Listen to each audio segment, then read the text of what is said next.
Bonjour à tous et à toutes, j'espère que vous allez bien. Deux géants de l'histoire que tout oppose, John Wayne incarne le héros américain, Staline le maître incontesté de l'Union soviétique. Et pourtant, un événement rapproche les deux géants.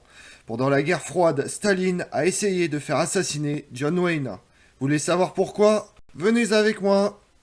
Mondialement connu pour ses rôles dans les westerns, ou autres films, tels Alamo, La Charge Héroïque, Le Jour le Plus Long, ou encore Comancheros, John Wayne aurait pu succomber à un assassinat qui n'avait rien de fictif.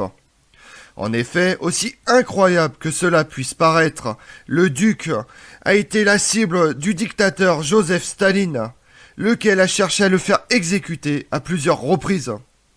Né le 26 mai 1907, sous le nom de Marion Robert Morrison, John Wayne, également surnommé The Duke par la presse américaine, est un des acteurs emblématiques du cinéma du XXe siècle.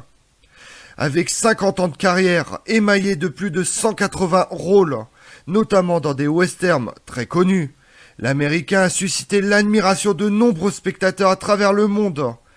Mâchoire carrée, regard perçant, chapeau, John Wayne est mondialement connu comme la figure des westerns de l'âge d'or d'Hollywood. Il incarne tout au long de sa carrière le cow-boy sans peur, respectant la loi et venant en aide à la veuve et à l'orphelin. Le cinéaste John Ford en fait son acteur fétiche. Si John Wayne est connu pour ses films, il ne l'est pas moins pour sa personnalité. Dans la vraie vie, il était comme ses personnages, patriotique au possible et défendant des idées profondément anticommunistes.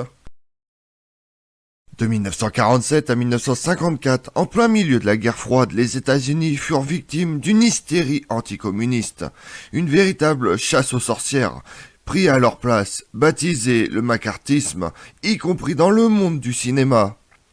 Ainsi, à cette époque, de nombreux réalisateurs, acteurs et personnalités de l'industrie ont été soupçonnés d'être communistes et furent donc licenciés. John Wayne joue un rôle important dans cette persécution menée au sein du cinéma américain de l'époque. En effet, il fut le président de l'Alliance cinématographique pour la préservation des idéaux américains à plusieurs reprises, de 1949 à 1953. Créé en 1944, ce groupe avait pour but de protéger l'industrie cinématographique et les États-Unis de la présence et de l'influence des communistes. Ses membres étaient prêts à témoigner devant le Congrès de la présence de communistes dans le domaine. Ainsi, cette alliance a fourni la majorité des témoins lors des enquêtes au sein d'Hollywood. Walt Disney en faisait également partie. En 1949, The Duke a même participé à une conférence internationale sur la paix à New York. Il a tenu des propos très critiques à l'égard des pays soviétiques, de leurs dirigeants et du communiste. À la suite de cette conférence, le réalisateur russe Sergueï Gezarimov rapporte ses propos à Staline. Joseph Staline était passionné par le cinéma et a même participé à des productions russes. Il arrivait qu'il explique directement au cinéaste ce qu'il attendait et comment monter des films. Les archives montrent que chacune de ces demeures possédait une salle de projection cinématographique et qu'il fut à l'occasion réalisateur, producteur et même scénariste de certaines œuvres. Il fait du cinéma un divertissement, mais également une arme politique. Staline, fan de cinéma, admire Charlie Chaplin et se passionne pour Tarzan et son acteur fétiche, Johnny Weissmuller. Découvre alors John Wayne par l'intermédiaire du réalisateur russe. Ce dernier, de retour d'une conférence internationale sur la paix dans le monde à New York, raconte au dictateur soviétique qu'il a été pris à partie par un certain John Wayne, qui n'a pas hésité à critiquer publiquement Joseph Staline et le Parti communiste. En ce début de guerre froide, les États-Unis sont en pleine chasse aux sorcières, menée par le sénateur McCarthy. À Hollywood, de nombreux réalisateurs, acteurs ou techniciens soupçonnés de sympathie communiste sont licenciés. Cette purge est menée dans l'industrie du cinéma pour la préservation des idéaux américains. une association présidée par John Wayne en personne. La star du massacre de Fort Apache et de la chevauchée fantastique devient logiquement la bête noire de Staline, qui donne l'ordre de l'éliminer. John Wayne était beaucoup plus subtil qu'une bombe atomique, mais tout aussi létal selon Staline. En effet, il considérait les films américains, notamment les westerns, comme anticommunistes. Ainsi, le dirigeant russe découvre dans les westerns américains l'acteur anticommuniste notoire John Wayne.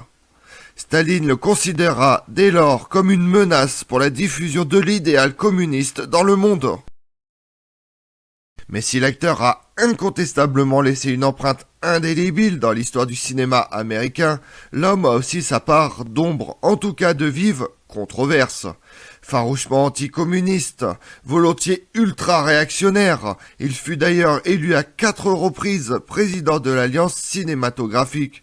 J'ai joué John Wayne dans tous mes films et ça m'a plutôt pas mal réussi, déclara l'acteur de Rio Bravo qui jugeait pervers des films américains comme Easy Rider et Macadam Cowboy, coupable à ses yeux de mettre en avant des personnages aux relations homosexuelles, symbole d'une Amérique en pleine décadence. John Wayne est décédé en 1979 à l'âge de 72 ans, des suites d'un cancer de l'estomac. Très gros fumeur, entre 4 et 6 paquets de cigarettes pendant le tournage d'Alamo, puis 2 paquets par jour. Et capable de boire sans problème une bouteille de whisky par jour. Ces très larges excès n'ont pas franchement aidé la santé de l'intéressé. Mais l'acteur fut aussi victime collatérale de retombées radioactives, d'un site d'essai nucléaire de l'armée américaine. 19 mai 1953, dans le désert du Nevada, dans la zone militaire de Yucca Flat, le laboratoire national de Los Alamos, créé dans le cadre du projet Manhattan durant la Seconde Guerre mondiale, procède à un nouveau test d'explosion nucléaire. Nom de code Harry. D'une puissance de 32 kilotonnes, l'explosion est formidable. À un détail près, en raison d'un mauvais calcul et de changement de direction des vents, les retombées radioactives de l'explosion s'éparpillent, sont plus de 3000 comptées dans le pays. Des retombées aux conséquences sanitaires dramatiques qui vaudront à cet essai nucléaire le surnom de Dirty Harry. 2 ans après l'explosion, Howard Hughes envoie son réalisateur Dick Powell tourner non loin du site à Saint-Georges, dans l'Utah, son nouveau film Le Conquérant. John Wayne, comme une erreur flagrante de casting, a hérité du rôle titre de Gengis Khan, s'inquiétant tout de même de la proximité de la zone des essais nucléaires et d'éventuelles radiations. Howard Hughes sonde le commissariat à l'énergie atomique américain pour son avis. La réponse ? Aucun problème. Le site est parfaitement sûr. L'équipe de tournage est ainsi exposée pendant 3 mois à des radiations 4 fois supérieures à la dose normale acceptée communément. Elle totalisait 220 personnes, et sur ce nombre, 91 ont développé avant 1981 une forme de cancer et 46 en sont morts, dont John Wayne. Si l'intéressé était un gros fumeur, comme rappelé plus haut, il développa un cancer du poumon en 1964, puis un cancer de l'estomac. John Wayne amène avec lui ses 2 fils, Patrick et Michael, sur le lieu du tournage du film. Les 2 développent plus tard eux aussi un cancer. Petite anecdote glaçante, supplémentaire, un compteur Geiger pour mesurer la radioactivité fut même amené sur le site de tournage par John Wayne. Le compteur s'affole tellement que l'acteur pensa qu'il était détraqué. Depuis 1990, un fonds de soutien créé par le Congrès américain destiné à venir en aide aux populations affectées par les retombées de Dirty Harry a versé plus de 2 milliards de dollars d'aide sous formes diverses. À Saint-Georges, le taux de cancer reste encore, 68 ans après, l'explosion anormalement très élevée. Début 1951, 2 agents du KGB, des Ukrainiens immigrés à Los Angeles, se font passer pour des policiers et trompent la sécurité des studios Warner. Ils exigent d'être conduits de toute urgence auprès de John Wayne pour le protéger d'une menace imminente. Mais les espions sont repérés par le FBI, qui les capture en douceur. La vedette, alertée, veut leur donner une bonne leçon. Ils rêvent d'emmener les tueurs sur une place de Californie pour simuler leur exécution en public. Les fédéraux, eux, préfèrent retourner les espions pour en faire des agents doubles.